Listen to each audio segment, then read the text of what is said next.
जरा एक पल के लिए कल्पना कीजिए, 14 साल का एक बच्चा है और उसने 21 किताबें लिख ली हैं। 21 किताबें? ये तो सच में। हाँ, और सिर्फ इतना ही नहीं, वो इंटरनेशनल लेवल पे मान्यता प्राप्त है, विश्व रिकॉर्ड बना चुका है और कोडिंग से लेके कुकिंग और फिल्म मेकिंग तक में एकदम माहिर है। मतलब एक आम इंसान जब ये सुनता है ना, तो सबसे पहले दिमाग में यही आता है कि इस बेचारे बच्चे का तो कोई बचपन ही नहीं होगा। बिल्कुल, हम तुरंत मान लेते हैं कि इसके माता पिता ने कोई बहुत ही सख्त रूटीन इसके ऊपर थोप दिया होगा, हाँ जिसे हम टाइगर पेरेंटिंग कहते हैं, है ना? हाँ, सही बात है। हमारे समाज में हमने ये मान लिया है कि अगर किसी को इतनी असाधारण सफलता चाहिए तो उसकी कीमत हमेशा मानसिक तनाव या फिर अपना बचपन कुर्बान करके ही चुकानी पड़ेगी। लेकिन यहाँ आकर कहानी सच में बहुत दिलचस्प हो जाती है। क्या हो अगर मैं कहूँ कि हमारी ये धारणा पूरी तरह से गलत है? अच्छा, हाँ, क्या हो अगर वो बच्चा न केवल पूरी तरह से सामान्य और खुशहाल हो, बल्कि आज के अधिकांश वयस्कों से भी ज्यादा शांत और तनाव मुक्त हो। ये तो बहुत ही सोचने वाली बात है। बिल्कुल, और हमारी आज की इस गहन चर्चा का मिशन ठीक यही समझना है। आज हम शिक्षा और पेरेंटिंग की दुनिया की कुछ सबसे गहरी समस्याओं का विश्लेषण कर रहे हैं। जो कि बहुत जरूरी भी है आज के समय में। हाँ, क्योंकि आज हर घर में एक अजीब सी बेचैनी है। माता-पिता, शिक्षक और बच्चे सब एक अंतहीन दबाव, लगातार रटने की प्रक्रिया और ओवर शेड्यूलिंग के एक खतरनाक चक्र में फंसे हुए हैं। एकदम सही कहा आपने। तो आज हम जानेंगे कि कैसे बिना किसी अतिरिक्त दबाव के घर के शांत माहौल में ही बच्चों को एक पॉलीमैथ बनाया जा सकता है। चलिए इसको थोड़ा विस्तार से समझते हैं कि आखिर हमसे चूक कहाँ हो रही है। तो अगर हम इसे एक बड़े नजरिए से देखें, तो आज की शिक्षा प्रणाली में एक बहुत बड़ी तकनीकी खामी है। हम बच्चों को भविष्य के लिए तैयार तो कर रहे हैं, लेकिन उन्हें केवल एक ही विशेषज्ञ यानी हाइपर स्पेशलिस्ट बनाने की दौड़ में धकेल रहे हैं। हाँ, मतलब बचपन से ही पूछने लगते हैं कि आगे जाके डॉक्टर बनना है या इंजीनियर। बिल्कुल। हम उनसे कहते हैं कि बस एक चीज चुनो और उसी में अपनी पूरी जिंदगी लगा दो। लेकिन सच्चाई ये है कि इस तेजी से बदलती दुनिया में भविष्य उनका नहीं है जो केवल एक ही ढर्रे पर चलते हैं। भविष्य उनका है जो पॉलीमैथ हैं। अब ये शब्द पॉलीमैथ सुनने में बहुत भारी लगता है। मुझे लगता है इस पर थोड़ी स्पष्टता की ज़रूरत है, क्योंकि लोग इसे अक्सर जैक ऑफ ऑल ट्रेड्स समझ लेते हैं। हाँ, ये बहुत आम है। मतलब ऐसा इंसान जिसे हर काम का थोड़ा थोड़ा आइडिया तो है, लेकिन गहराई किसी भी चीज़ में नहीं है। क्या पॉलीमैथ का मतलब यही है? एकदम नहीं। ये एक बहुत बड़ी गलतफहमी है। पॉलीमैथ मूल रूप से एक ग्रीक शब्द है जिसका अर्थ है जिसने बहुत कुछ सीखा हो। एक सच्चा पॉलीमैथ वो होता है जिसने कई अलग-अलग क्षेत्रों में गहरी विशेषज्ञता और मास्टरी हासिल की हो। अच्छा, गहरी विशेषज्ञता भी, हाँ। हाँ, इतिहास में इसके सबसे बेहतरीन उदाहरण लियोनार्डो दा विंची हैं। वे केवल एक महान चित्रकार नहीं थे, वे एक बेजोड़ इंजीनियर और शरीर रचना विज्ञान के भी उतने ही बड़े विशेषज्ञ थे। अरे वाह! और हमारे अपने आर्यभट्ट, एल्बर्ट आइंस्टाइन, रविंद्रनाथ टैगोर, ये सभी पॉलीमैथ थे। तो एक आम छात्र और एक पॉलीमैथ के सोचने के तरीके में बुनियादी फर्क क्या होता है? इनमें दो बहुत ही खास क्षमताएं होती हैं। पहली है इंटरडिसिप्लिनरी थिंकिंग। मतलब अलग-अलग विषयों को जोड़ना। बिल्कुल, अलग-अलग क्षेत्रों के ज्ञान को आपस में जोड़ने की क्षमता। जैसे एक आम छात्र गणित को सिर्फ एक विषय के रूप में रटता है, लेकिन एक पॉलीमैथ समझता है कि संगीत के सुरों में और गणित के फॉर्मूलों में क्या गहरा संबंध है। ये तो बहुत ही अलग नजरिया है ना? वे विज्ञान को कला से जोड़ सकते हैं। और दूसरी क्षमता है ऑटोडिडैक्टिसिज्म, जिसका सीधा सा मतलब है खुद से सीखने की इच्छा। वे किसी स्कूल या सिलेबस के मोहताज नहीं होते। जब जिज्ञासा उठती है तो वे खुद जवाब तलाश लेते हैं। लेकिन मुझे यहाँ एक बात खटक रही है। बताइए। आज के समय में जब बच्चे अपने स्कूल के असाइनमेंट, ट्यूशंस और हॉबी क्लासेस के बीच ही पिस रहे हैं, तो हम उनसे पॉलीमैथ बनने की उम्मीद कैसे कर सकते हैं? मैं इसे एक एनालॉजी से समझाती हूँ। हाँ, बिल्कुल। आज हम बच्चों के दिमाग को एक ऐसे स्मार्टफोन की तरह इस्तेमाल कर रहे हैं जिसमें पहले से ही 20 भारी ऐप्स एक साथ खुले हुए हैं। उनका दिमाग लगातार प्रोसेस कर रहा है और नतीजा ये है कि फोन बहुत ज्यादा गर्म हो रहा है, बैटरी खत्म हो रही है और वो क्रैश हो रहा है। बहुत ही सटीक उदाहरण है। तो ऐसे में अगर हम उनसे कहें कि उन्हें कला भी सीखनी है, विज्ञान भी और साहित्य भी, तो क्या इसका मतलब उस क्रैश होते हुए फोन में 20 नए ऐप्स डालना नहीं है? क्या उनका सिस्टम शटडाउन नहीं हो जाएगा?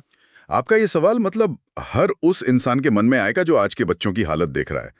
लेकिन यहाँ सबसे हैरान करने वाली बात यह है कि पॉलीमैथ बनने का मतलब ज्यादा रटना या दबाव बढ़ाना बिल्कुल भी नहीं है। अच्छा, तो फिर कैसे? आपकी उसी एनालॉजी का इस्तेमाल करूं तो ये उस फोन में और ज्यादा एप्स डालने के बारे में नहीं है, बल्कि ये उस फोन के ऑपरेटिंग सिस्टम को ही पूरी तरह से अपग्रेड कर देने के बारे में है। ओहो, ओएस को अपग्रेड करना। हाँ, जब ओएस बेहतर होता है तो एप्स बिना फोन को गर्म किए बहुत स्मूथली चलते हैं। ये मात्रा बढ़ाने की नहीं बल्कि सीखने के तरीके को बदलने की बात है। और ये सिर्फ कोई हवाई बात नहीं है ना? क्योंकि हमारे पास इसका एक जीता जागता उदाहरण है, माणिक्य सांघी। बिल्कुल। आज 17 वर्ष के हो चुके माणिक्य बिना किसी बर्नआउट के एक अंतर्राष्ट्रीय स्तर पर मान्यता प्राप्त पॉलीमैथ है। मैं चाहती हूँ कि हम उनके सफर को थोड़ा बारीकी से समझें, क्योंकि जो आंकड़े हैं वो सचमुच दिमाग घुमा देने वाले हैं। माणिक्य की विकास यात्रा उन सभी धारणाओं को तोड़ देती है जो हमने बच्चों के सीखने की उम्र के बारे में बना रखी है। मतलब जब वे केवल 3 साल के थे। 3 साल? जब बच्चे ठीक से वाक्य भी नहीं बोल पाते। हाँ। उस उम्र में माणिक्य न केवल पढ़ रहे थे बल्कि जटिल एनसाइक्लोपीडिया को समझ भी रहे थे। अरे बाप रे। और बात ये नहीं रुकती। 5 साल की उम्र में उनकी पहली किताब प्रकाशित हुई, 9 साल में पहला नॉवेल लिखा और 13 साल की उम्र में वे सर्टिफाइड स्क्रीन राइटर बन गए। और 14 साल की उम्र तक आते आते उनके नाम 21 किताबें दर्ज थीं, जिनमें उनकी बहुत ही मशहूर पुरस्कार विजेता fiction series chronicles of Tierra भी शामिल है। ये सच में अविश्वसनीय है। और जैसा कि हमने पॉलीमैथ की परिभाषा में समझा था, ये विशेषज्ञता एक क्षेत्र तक सीमित नहीं है। वे sports, dance, coding, cooking, music, इन सब में तो माहिर हैं ही, साथ ही फिलैटली, न्यूमिस्मैटिक्स, बिजनेस और टेक्नोलॉजी में भी उतनी ही सहजता से काम करते हैं। अब देखिए, मैं यहाँ थोड़ा डेविल्स एडवोकेट बनना चाहूंगी। एक आम श्रोता के नजरिए से इतनी कम उम्र में 21 किताबें और इतने सारे क्षेत्रों में मास्टरी, ये भौतिक रूप से असंभव लगता है। आखिर दिन में 24 घंटे ही होते हैं। हाँ, लोगों को लगता है कि कोई जादू है या बहुत सख्त रूटीन है। वही ना, हमें लगता है कि सुबह 4 बजे उठना, लगातार 18 घंटे पढ़ना, खेलने पर पाबंदी होगी। लेकिन जब हम इस पूरी प्रक्रिया की गहराई में जाते हैं तो पता चलता है कि माणिक्य की सफलता किसी थोपे गए करिकुलम का नतीजा थी ही नहीं। बिल्कुल नहीं। और यहीं पर असली रहस्य छिपा है। माणिक्य के पिता कामेश सांघी के अनुभव से हमें पता चलता है कि यह सब कुछ बहुत ही प्राकृतिक तरीके से हुआ। यह किसी बाहरी दबाव का नहीं बल्कि माणिक्य की अपनी स्वाभाविक जिज्ञासा का परिणाम था। लेकिन एक बच्चे की जिज्ञासा को इतने ऊंचे स्तर तक कैसे पोषित किया गया कि वो बिना थके इतनी चीजें सीख सके? इस पर एक बहुत बड़ा सवाल खड़ा होता है और इसका जवाब है बचपन से ही ध्यान और योग का गहरा अभ्यास। हाँ, इस पहलू को समझना बहुत जरूरी है। माणिक्य को उनके सम्मानीय मेंटर, विश्वविख्यात स्पिरिचुअल साइंटिस्ट और मेडिटेशन एक्सपर्ट श्री मां सिद्धशक्ति जी के मार्गदर्शन में बचपन से ही ध्यान का अभ्यास कराया गया था जी। लेकिन मैं ये समझना चाहती हूँ कि ध्यान करने से कोई 21 किताबें कैसे लिख सकता है? इसका व्यवहारिक तंत्र क्या है? यह बहुत ही तार्किक सवाल है। देखिए, होता क्या है कि आज के बच्चों का दिमाग हर वक्त एक सर्वाइवल मोड में रहता है। Survival mode? हाँ, उन्हें हर वक्त डर रहता है। होमवर्क का डर, नंबर कम होने का डर, दूसरों से पीछे छूट जाने का डर। और जब दिमाग डरा हुआ होता है तो हमारी सारी ऊर्जा तनाव झेलने में ही खर्च हो जाती है। सही बात है। फिर रचनात्मकता के लिए तो जगह ही नहीं बचती। बिल्कुल। लेकिन ध्यान और योग ने माणिक्य के अंदर की इस दिमागी हलचल को शांत कर दिया। उन्हें एक ऐसी अटूट आंतरिक शांति और फोकस मिला जहां सीखने के लिए कोई संघर्ष नहीं करना पड़ा। तनाव मुक्त दिमाग एक स्पंज की तरह काम करता है, जो बिना मेहनत के आसपास से ज्ञान सोख लेता है। एकदम सही। और शायद यही कारण है कि माणिक्य में वो एंग्जाइटी या वो सामाजिक अलगाव बिल्कुल नहीं दिखाई देता जो अक्सर चाइल्ड प्रोडिजी बच्चों में देखने को मिलता है। हाँ, हम अक्सर देखते हैं कि बहुत होशियार बच्चे सामाजिक रूप से कट जाते हैं। पर माणिक्य के साथ ऐसा नहीं है। वे एकदम जमीन से जुड़े हुए हैं। किसानों, कारीगरों, अंतर्राष्ट्रीय स्पीकर्स और अपने दोस्तों के साथ बहुत ही सहजता से घुलते मिलते हैं। और अंजलि सांघी का प्रोफाइल अपने आप में बहुत ही प्रभावशाली है।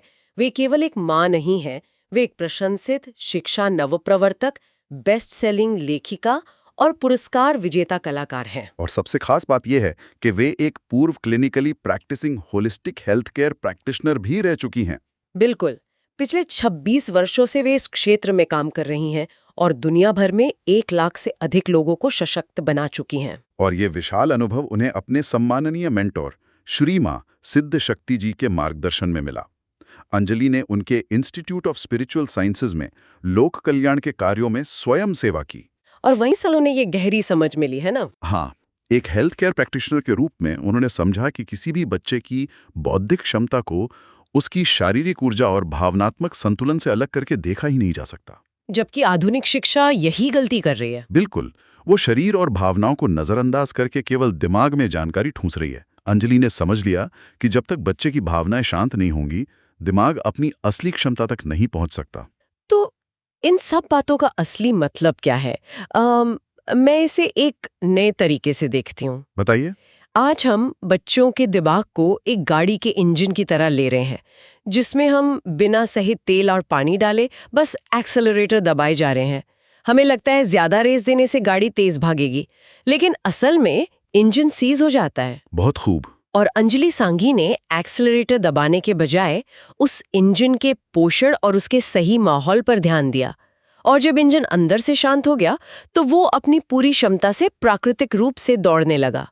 ये एनालॉजी इस पूरी प्रक्रिया को बहुत अच्छे से समझाती है और अंजलि सांघी खुद इस बात का प्रमाण देती हैं।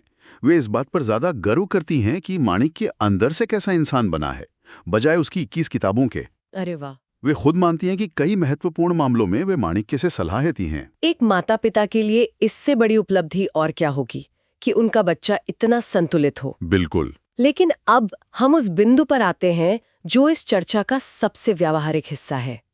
कोई भी ये सोच सकता है कि माणिक्य और अंजलि सांघी की कहानी बहुत प्रेरक है, लेकिन यह उनका अनुभव है। हम इसका क्या करें? यहीं पर सबसे बड़ा समाधान सामने आता है। अंजलि सांघी ने अपने इस 26 वर्षों के काम को एक ब्लूप्रिंट में बदल दिया है, जिसे कोई भी अपना सकता है। और हम बात कर रहे हैं टैलेंटेड टू पॉलीमैथ कोर्स की। जी, यह टैलेंटेड टू पॉलीमैथ कोर्स विशेष रूप से 3 से 18 वर्ष की आयु के बच्चों के माता-पिता, दादा-दादी और शिक्षकों के लिए डिजाइन किया गया है। और ये इस बात पर निर्भर नहीं करता कि आपका बच्चा पहले से ही गिफ्टेड है या फिर वो ऐसा बच्चा है जिसका पढ़ाई में बिल्कुल भी मन नहीं लगता। ये हर बच्चे के लिए है। इसकी जो कोर फिलॉसफी है ना, वो मुझे बहुत ही आज़ाद करने वाली लगी।